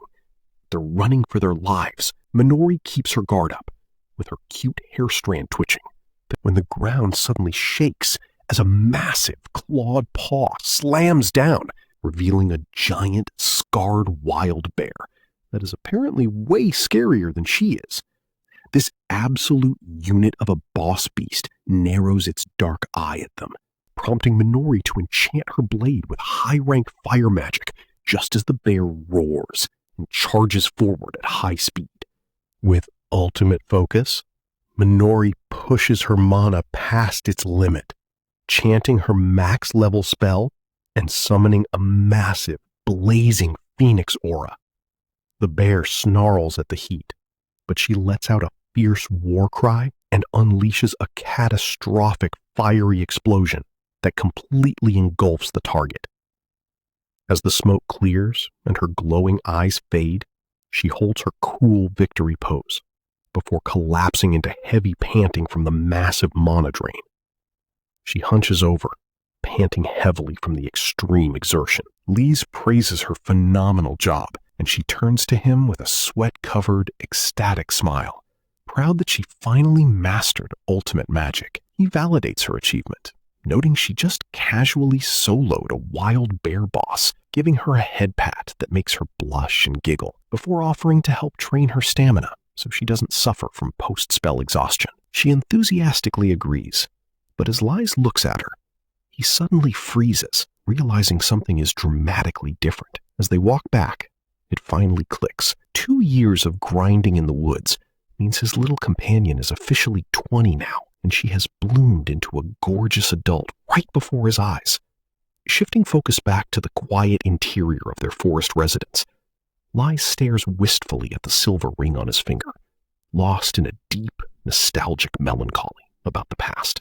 This somber mood is quickly broken when Minori enters carrying a steaming tray of cockatrice oyakodon, which Liese immediately inhales with massive, cheek-puffing enthusiasm. Minori is visibly thrilled and blushes at his praise, proudly crediting her mentor's mother for her top-tier culinary skills. Between bites, Liese inquires about any weird developments in Fort Kukuri, but Minori shakes her head, explaining that while the trash mob spawn rate is climbing, there's still zero intel on the hero or the demon lord. A dark shadow passes over Liese's eyes as he realizes they haven't run into any of the high-tier demons from Grillet's memories, sighing at the window, just as a fancy white-robed magic messenger bird perches on the sill. Both of them snap their attention to the bird, prompting Minori to rush to the door to fetch the message.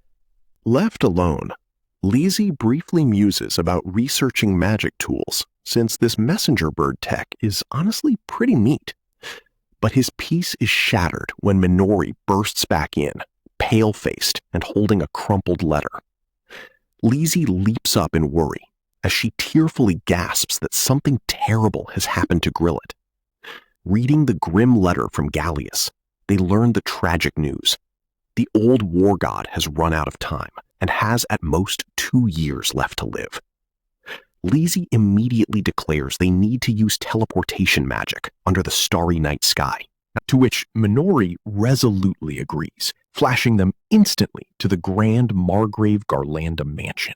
A weary Gallius opens the door to greet Liese, who steps forward anxiously, while Gallius bows in deep gratitude for their speedy arrival. Liese's mother, Silpha, welcomes them with a tearful, soft greeting, and Liese gives her a sympathetic look before kneeling down to greet young Weiss, who offers a sweet smile back. Straightening up with solemn determination, Liese follows Gallius as he leads them to the inner bedroom. Young Weiss immediately runs toward the massive bed, happily shouting to her Gramps that Reese-sama has finally arrived. Approaching the bed, Liese quietly whispers a greeting to his old friend, feeling a heavy wave of sorrow wash over him. He notes how incredibly peaceful the old warrior looks, which Gallius tearfully confirms, holding Weiss close and explaining that Grillet's final days are nothing like his violent past from 2 years ago. Gallius admits he's grateful he had the chance to talk everything out with his father, learning how to rule the territory instead of blindly fumbling his way through, and whispers that he is most grateful for having Weiss in his life. The little girl innocently asks if her daddy is crying, but Gallius just thanks Liese for giving them this precious time. Liese stares at the sleeping giant, realizing that these 2 years felt like a mere moment to an immortal elf like him, while everyone else has already accepted the inevitable end. He whispers a quiet question, wondering if Grillet was satisfied with his life, before gently holding the old man's weathered hand and feeling his weak, waning pulse as his life quietly slips away. This touch triggers a bittersweet flashback of the strong, smiling warrior who was the very first friend he ever made in this fantasy world. With wide, sorrowful eyes, Liese wonders when those legendary, powerful hands became so tiny, his heart breaking under the weight of his grief. With a trembling voice, he clutches his dying friend's hand, bracing himself against the cruel reality of their differing lifespans, as he asks Gallius, "Can I be a little selfish?" Inside a dimly lit sick room, the legend of Grillet Garlanda is coming to a tragic end, as the dying war god lies bedridden with his life force running on empty. The frail old warrior weakly closes his eyes, whispering for his son Gallius, which prompts Liese to look on in absolute grief, realizing how insanely unfair their RPG-style lifestyles are. Hoping to pull off one final miracle, Liese asks if he can be a little selfish, and his mother gives him the green light to go ahead. Minori instantly backs him up like a loyal guild member, declaring they'll accept whatever he decides. Liese prepares his magic at the foot of the bed, announcing his insane plan to speak with Grillet one last time, leaving Gallius completely flabbergasted by this god-tier request. "Wait, you can literally do anything, can't you?"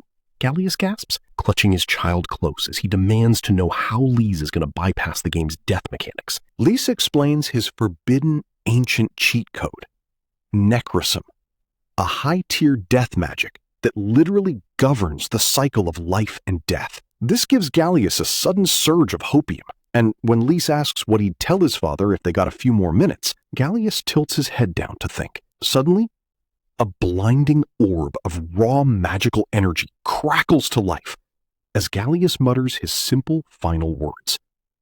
Thanks. Liese channels his mental energy into the brilliant light as his ears twitch in the magical wind before the room vanishes, plunging them into a deep, silent void of pure blackness. Vertical gray strokes begin tearing through the dark space as the ancient magic breaks the living world's boundaries, and creepy, ghostly hands materialize out of the shadows. The pale hands cup the glowing core to open a pathway, immediately teleporting Liese to a desolate plain where he stands in absolute shock. A colossal, dark gateway looms over the empty landscape, making the tiny elf look incredibly small. Looking down, Liese tries to comprehend where his spell has dropped him as semi-translucent, ribbon-like streams of light drift toward the monolith. Staring in amazement, he asks if those are souls, realizing he is standing before the literal gate to the afterlife. Suddenly, a rugged, familiar voice echoes behind him, wondering if it's really his master. Liese spins around to see Grillet approaching with a massive sword on his shoulder, restored to the absolute peak of his youth and vitality. The war god immediately scolds him, asking why his master is loitering in the land of the dead. Liese explains he has a very limited window and need to cut right to the point, leaving Grillet standing entirely lost. Liese explains he is using a forbidden necromancy technique called necrosis to temporarily materialize Grillet's soul, which Grillet can barely believe. Liese details how a famous ancient necromancer once used this same spell to temporarily summon the first demon lord and the Dragon King. He admits the magic is limited, but promises that one day he will find a way to revive Grillet for real. Hoping his friend will wait for him, Liese is surprised when the war god simply bursts into a hearty, booming laugh at his master's absolute cheat code abilities. Liese calls out to him, but Grillet declines the revive, standing in his pristine armor bathed in a soft, heavenly light. He thanks Liese for coming to see him off, explaining he has lived a long, full life. Liese tries to argue, but Grillet insists that thanks to his master, he protected the fort and spent his final days peacefully with his family. Having seen his cute grandson, the warrior declares he has absolutely zero regrets. But as Liese stands in silent grief, Grillet gazes into the starry distance, suddenly questioning his own words. With a reminiscent smile, he admits he does have one lingering attachment. He couldn't do anything against those talking beasts and demons. If the demon lord revives and goes on a rampage, humanity will be instantly trampled. Placing a heavy, armored hand on the young elf's shoulder, Grillet desperately begs Liese to find the hero and defeat the demon lord. Locking eyes with him, Grillet declares Liese is the only one he can trust with the entire future of humanity. Liese processes the heavy burden until Grillet's stern face softens back into a warm smile, prompting Liese to solemnly promise to complete the quest. Grillet beams with pride, knowing humanity is safe with Liese and Gallius on the job. He looks at his armored hand, realizing he can still feel a faint sensation of touch, which triggers a warm flashback of their first meeting in a forest. Grillet remembers how Liese first grabbed his hand and marvels that it hasn't changed at all since that day. Back then, a tiny hooded elder had playfully pointed out that elves don't even start aging until they hit 800. In the present, Liese tears up as the brutal reality of their differing lifespans hits him. Grillet smiles tenderly at his crying master, serene and ready to log off. He turns toward the massive gate, noting that to an immortal, a human's life must pass in a flash. Walking away as tears of light drift to the ground, he thanks Liese for crying for him. Reaching out a trembling hand, Liese struggles through his tears to say his own thanks. He openly weeps, shouting Gallius's final message that the warrior can finally rest. Grillet smiles back over his shoulder, completely satisfied, and as Lise's phantom hand gently slips off his shoulder, the war god walks confidently into the glowing gateway, promising to wait with top-tier sake. Just not too soon. The next morning, the peaceful grounds of the fortress are bathed in the quiet dawn light. As Grillet Garlanda officially logs out of life at age 58, his frail hand resting motionless on the bedsheets, he passed away peacefully in his sleep, surrounded by his family, which is honestly the most optimal endgame exit a warrior could hope for. Liese sits on the edge of the outer fort wall, dangling his legs like a brooding anime protagonist, while watching the townspeople move about like background NPCs below. To an immortal elf, their entire 2 years together was basically a brief loading screen, but Minori stands nearby watching him with deep concern. Liese can still feel the phantom warmth of Grillet's wrinkled hand, vividly remembering the moment his life slipped away. He contrasts it with the warrior's final words about how Liese's own pale hand was completely unchanged. When Minori startles him by yelling, "Ris-sama," Liese looks at her hand as she gently grabs his and begs him to go inside and rest. Holding her hand back, Liese notes how warm, smooth, and youthful her skin is, but a sudden, chilling dread hits him that one day her hand will also grow old and cold. Minori asks if he's okay, snapping him out of his existential spiral while he stands motionless. He slowly lets go of her hand, forcing a calm, reassuring smile as Minori watches him attentively. Standing over the ruins, Liese finally accepts that his first friend in this world is permanently offline. He calls out to Minori, who immediately responds, and solemnly swears that he is going to absolutely destroy the Demon Lord. He starts marching up the stone stairs, resolved to brute force this legendary questline over the next few centuries, even if he has to do it without a designated hero character, and the enemy is at max level. Remembering how his past life MMO guild failed their ultimate raid fight because they relied on a legendary hero class player who rage quit, Lise's highly optimized survival strategy dictates doing everything himself. He turns with a confident grin, joking that if there's one thing an Immortal is good at, it's aggressively grinding a single objective. Minori is stunned, especially since Liese secretly knows he lacks the brave factor buff usually required for this boss fight. But she doesn't care about meta strategies, shouting that she'll follow him to the ends of the map. Pulling up his hood, Liese walks away from the fortress to inherit his friend's legacy, with Minori matching his steps like the ultimate co-op partner. Fast forward 1 year later to a cozy, candlelit cabin nestled deep in a dense forest, where the duo has set up their rustic base camp. Minori is busy serving up a freshly prepared steaming dish she proudly calls Minori Special Number 48, which is actually white wine steamed fillets. She hypes up her survival skills, boasting she caught the fish herself and unlocked new cooking techniques just to please his palate. Liese happily takes a massive bite, highly rating the meal, but gently asks if she's really okay dropping the previous naming convention, honoring Silpha.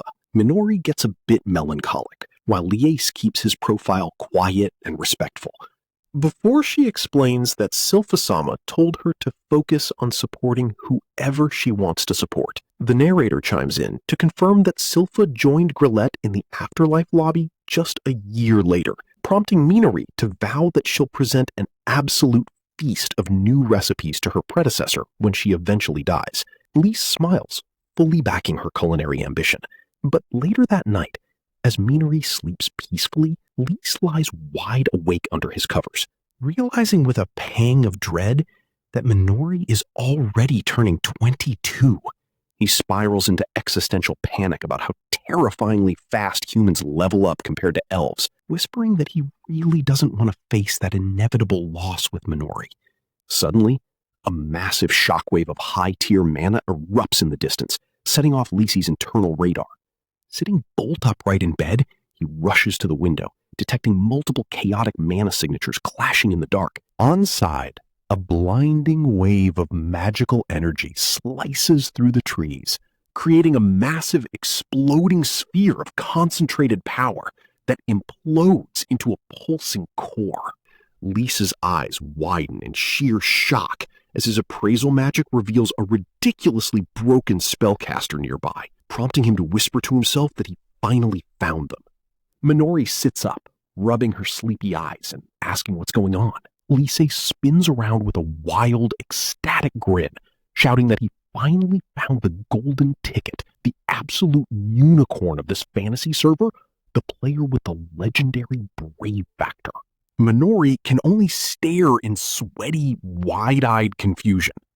But to understand how this literal god-tier anomaly ended up in their neck of the woods, we have to flash back to half a day earlier on a steep, sun-dappled mountain trail. There, we find our future OP hero struggling as a pathetic, low-level porter, carrying a ridiculously oversized, towering backpack that looks like it belongs in a comedy sketch. Ahead of him, a textbook toxic cliché team consisting of an arrogant blonde swordsman and a quiet hooded girl are treating him like garbage. The toxic swordsman laughs cruelly, threatening to ditch him the second he slows down their speed run, which makes the young porter struggle even harder to balance his colossal pack. The headband-wearing swordsman continues walking, only to sneer with absolute disgust that magicless players are completely useless garbage. The young porter keeps his head bowed in silent, sweaty agony, only to get threatened by the party's ice-cold glasses mage, who warns him he'll pay in full for any dropped loot. The unsupportive party walks off without even looking back. Left far behind, the overworked protagonist clenches his straps in agonizing pain, forcing himself forward while muttering that this absolute torture is just part of his training. The video ends here, but the story isn't over yet. Like the video if you're ready for the next part.